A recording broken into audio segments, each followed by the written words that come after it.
Toward the end of 2018, I published the Spirit Keepers Tarot, a deck that's completely hand-drawn in pen and ink, with little to no retouching, just scanned and printed. It was a black and white tarot deck because the original artwork was in black and white. I printed a limited run of 1,000 decks and it sold out in 7 days. Word on the street is several of the decks were auctioned off and sold on eBay for over $230 because people were trying to get their hands on the first edition decks. Only reason I'm bringing it up is to say that I think I've proven a track record that it really might be worth your while to invest in these decks.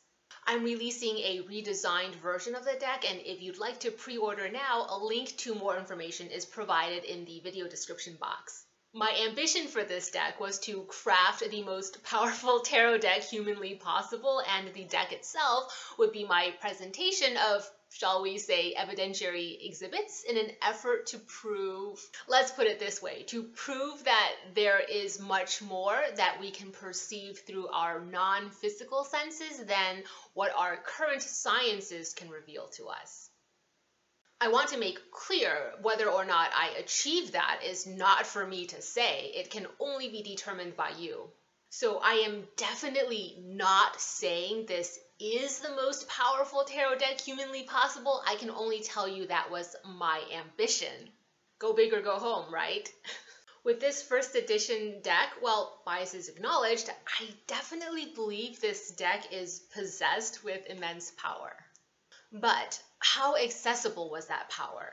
The impression I got after the decks were released out into the world to their respective caretakers was that for many, there could be a palpable barrier of entry to those first edition decks. So with my redesign, I strived to make all of that power more accessible.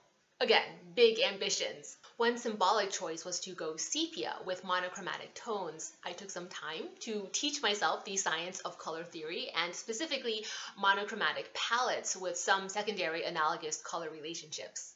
Sepia ink was purportedly Leonardo da Vinci's ink of choice, and whether that's true or not, most of his sketchbook drawings were done in sepia ink. Now, what's interesting to me is sepia ink is made out of squid ink, or cuttlefish ink to be more precise, and both squid and cuttlefish are cephalopods. Cephalopod ink is used in holistic medicine for healing wounds, reducing and inhibiting the growth of tumors, to heal skin infections, and protect against cellular damage. So there's something about it from the standpoint of holistic medicine that's healing, that possesses the power of healing.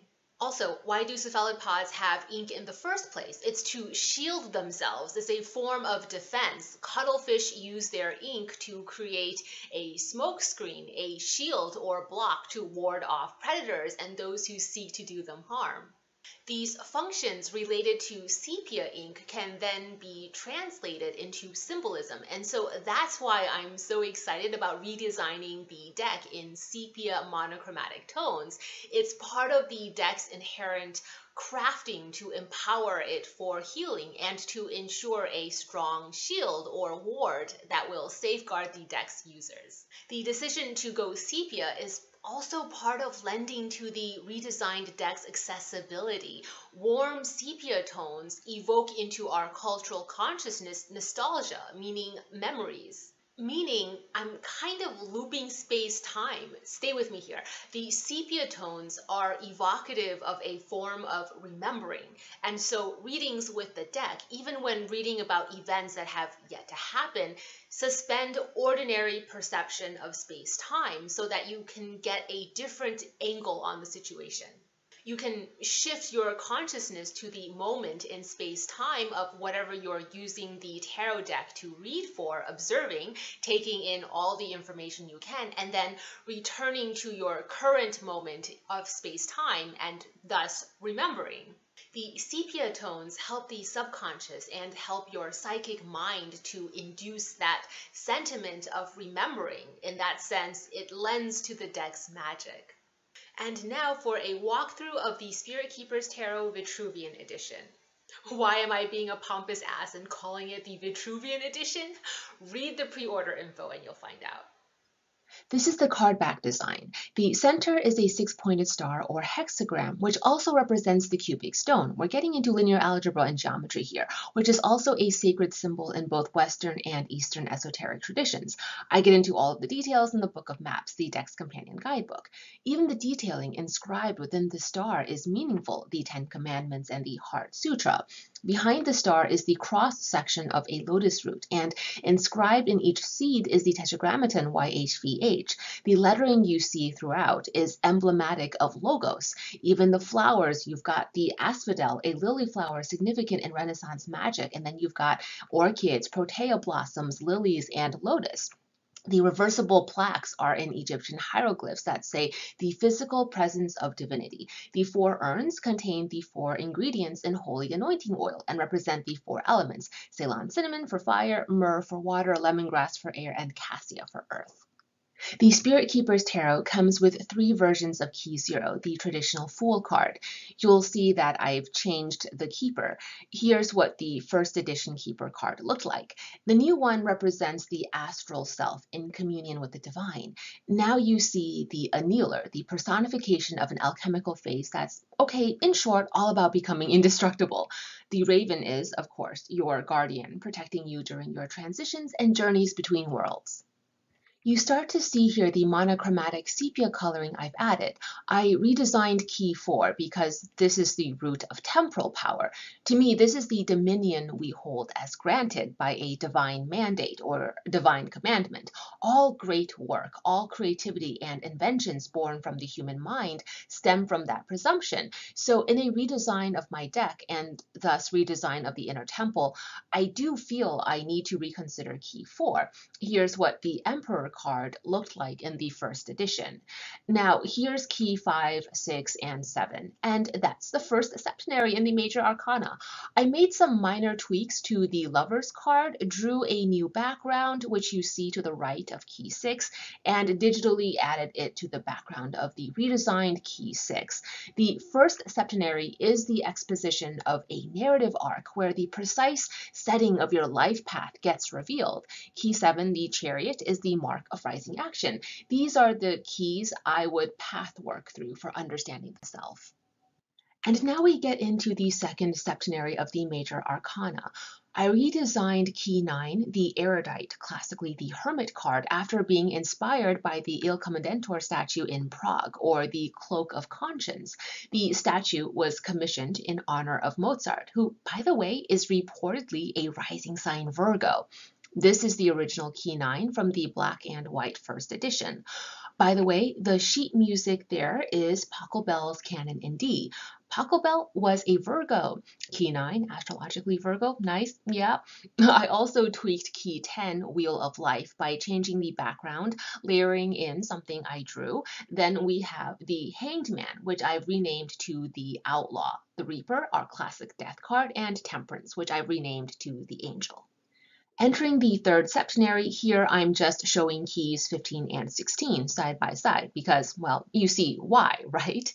In designing this deck, every detail is significant. There isn't a single line that doesn't have purpose, right down to accounting for the numerology in the number of roots, branches, crumbs, flower petals, rays of light, chain links, everything.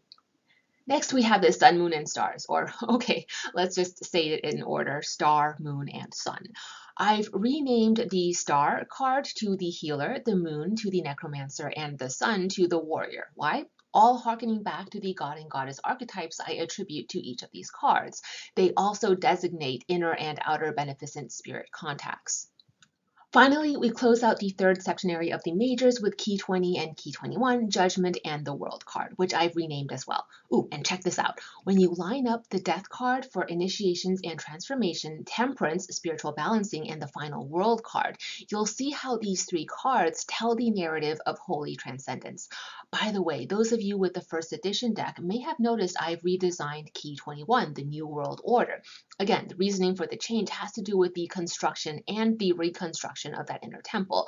Again, every single detail painstakingly researched to confirm deep roots, legacy, and a certain innate strength of each symbol within our collective unconscious.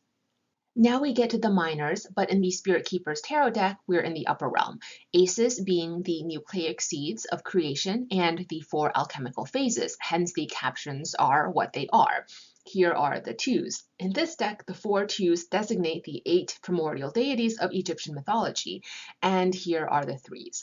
I think as the deck creator, I'm a little bit partial to the threes here, and see the pelican in both the 3 of Wands and 3 of Cups? Now check out the threes in the majors, key 3, key 12, and key 21. In the Empress, the pelican is in the background top left. In the Outlaw or Hanged Man, it's in the background top right. And in key 21, the pelican is front and center, piercing her breast to feed her blood to 3 baby pelicans. I just love this 3 of Orbs, or 3 of Pentacles too, by the way. To me, the Mason is the key that best expresses my undertaking of producing this tarot deck. And now the court cards, or as I like to call them, the Empyrean courts. Here you see the 4 archangels, which correspond with the tarot kings. The Archangel of Mysteries is who I'd consider the primary guardian over the tarot deck. Lots going on with the Archangel of Mysteries.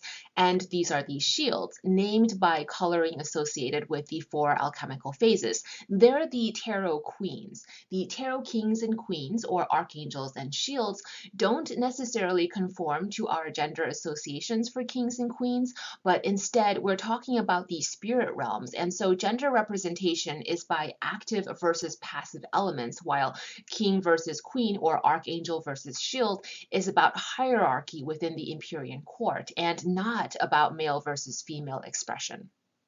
The shining ones, named based on angel hierarchy, are the Tarot Knights. Here in the redesigned Sepia edition, I've gone with representations of winged horses. Here's what the Knights or shining ones looked like in the original black and white first edition. The concept I was working with for the Tarot Knights was the 4 horsemen, but in the redesign, I focused on the horse motif, working with the symbology of winged horses that appear in mythos across the world. The Pegasus, the warrior horses that the Valkyries rode on, the winged horses of Chinese lore that are the celestial guides between the kingdoms of heaven and the kingdoms of earth. And the strongholds with the rook motif are the tarot pages. So there's some chess symbolism going on here in the court cards, yes. Now we're entering the 7 lower realms. That's the realm of 4s through 10s. Here the realm of 4s is the province of building. Here's the realm of 5s, the province of expanding. And here's the realm of 6s, the province of nurturing, accord, and reinforcement. The realm of 7s is the province of reasoning and deliberation. By the way, every card in the minor arcana here tell a story and represent a conceptual region, both as expressed in the spirit realm and in the inner sanctum of your spirit. For each and every card, I built a world and then went to that world and there observed an event. Each card tells the story of that event, capturing within its frame the pivotal moment. Here you're looking at the realm of 8s, the province of the manifest. The realm of 9s is the province of culminations. You've got representation of the magic square there in the 9 of chalices or 9 of cups. I will say that while visually most of the cards in this deck are Rider-Waite-Smith based, here in the 9s, if you know what you're looking for, this realm is heavily influenced by Crowley's Thoth. And then the realm of 10s, the province of the Mount. And there you have it, a walkthrough of the redesigned Spirit Keeper's Tarot. Each of these limited edition tarot decks will come with a certificate of a vital record, basically a birth certificate, but since each one is unique, it'll also certify your limited edition deck.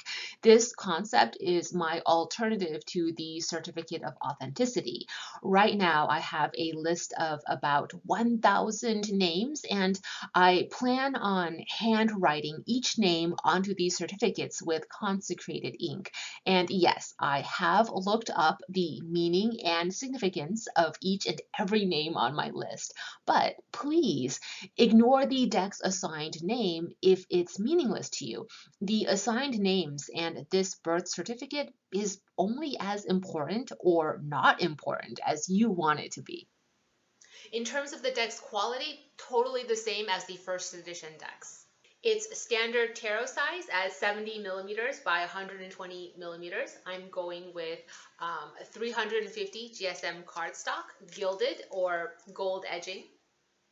And the box is 1200 GSM really sturdy, a 2-piece top and bottom lid keepsake box. I will be personally anointing each and every single tarot deck. No consecration ritual like I did for the first editions, but every deck will get anointed with holy anointing oil. The deck will come with a 160-page little white book, but I strongly recommend that you get the book of maps. If for no other reason, this is also an advanced level tarot book on using the tarot in different modalities of ritual magic. And you'll be able to use this book for I Ching and tarot divinations because I Ching oracles will be written into this book. The premium package versus the deck-only package is priced in such a way as to really encourage you to get the Book of Maps, the premium package, because I really want you to have this.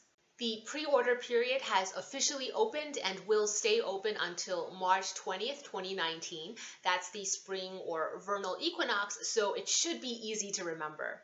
And then I'll be placing my print order based on the number of pre-orders with some to spare, so I will still sell a bit beyond the pre-orders. However, it is a limited run. That means when these are gone, they're gone. I'm not reprinting and I'm not reselling. I hope you'll see this deck as an investment. It isn't about some mindless bandwagon or a fear of missing out so you pull the trigger. It's a far-sighted investment in every sense of the word. To pre-order before the deadline, March 20th, 2019, click into the video description box for all of the details.